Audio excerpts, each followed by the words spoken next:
Bonjour, fin mai 2019, Nabila Benatia, la star de réalité, a fait la promotion d'une grande marque professionnelle en institut de beauté pour un correcteur. Je pense qu'il est temps de faire le point sur cette situation.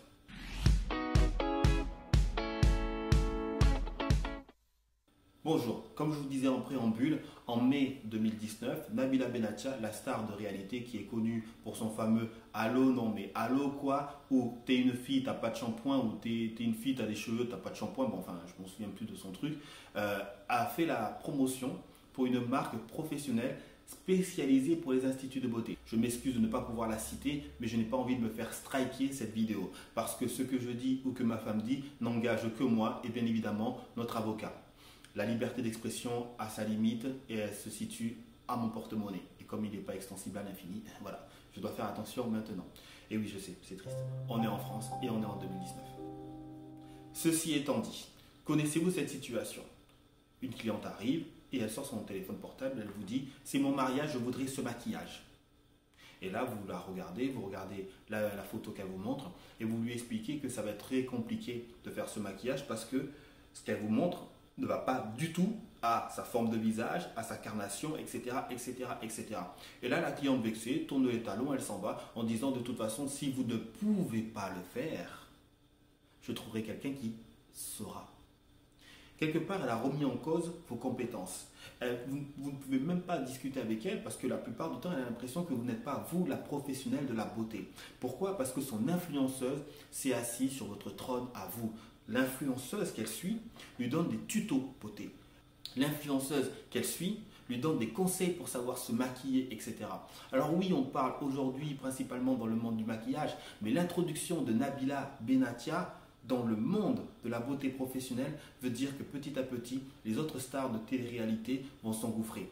Les marques vont elles aussi passer le pas, vu que le leader l'a fait, pourquoi les autres ne le feront pas? Demain, ça sera le cas de Jessica Thévenin et ensuite on aura d'autres qui vont suivre. Mesdames, il est temps de réagir. La première question qu'on va se poser, c'est les marques ont-elles le choix?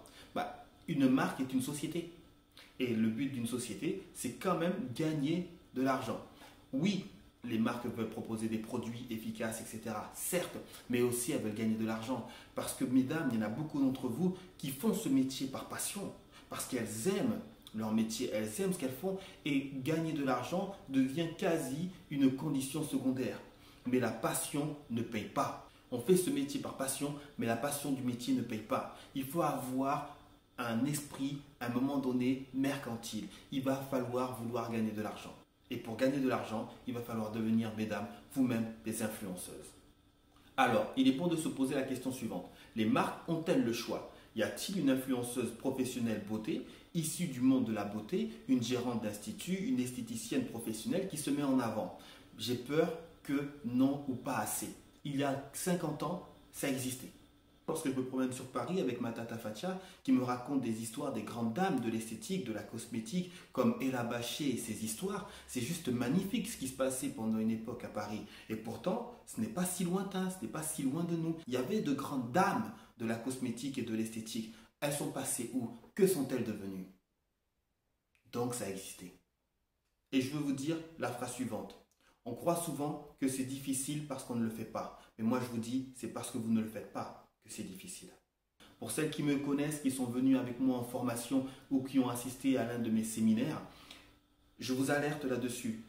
J'ai peur que plus tard, vos instituts de beauté se transforment en dépôt-vente où les marques feront ou déferont la vente de vos produits grâce à des influenceurs et des influenceuses qui ne sont même pas issus du milieu de la beauté. En clair, des nanas qui seront payées pour qu'on leur dise ce qu'elles doivent dire.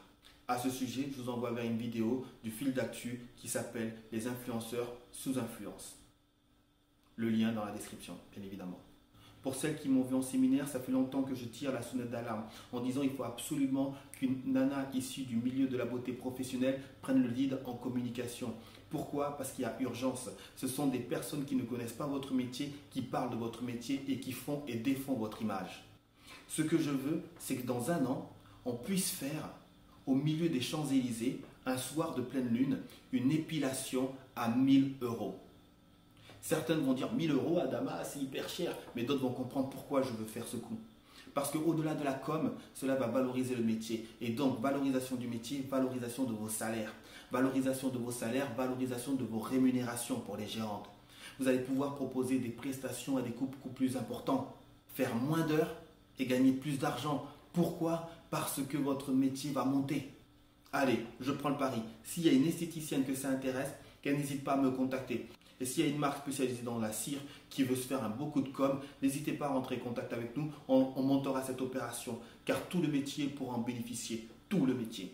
Vous le savez, ma spécialité, c'est communiquer, donc c'est ce que je fais. Oui, on pourra dire que je suis en train de faire la promotion de ma marque, que je suis en train de faire la promotion de mes formations. Mais au-delà de ça, si vous ne vous formez pas avec moi, formez-vous avec quelqu'un d'autre. Ce n'est pas grave. L'important, c'est que vous maîtrisez les outils de communication. Je vous remercie. Si vous avez apprécié la vidéo, n'hésitez pas à mettre un like ou à la partager. Et là, pour le coup, j'insiste vraiment, partagez-la. Il est important que même vos clientes voient cette vidéo. Je vous dis à plus tard, mesdames, et à bientôt.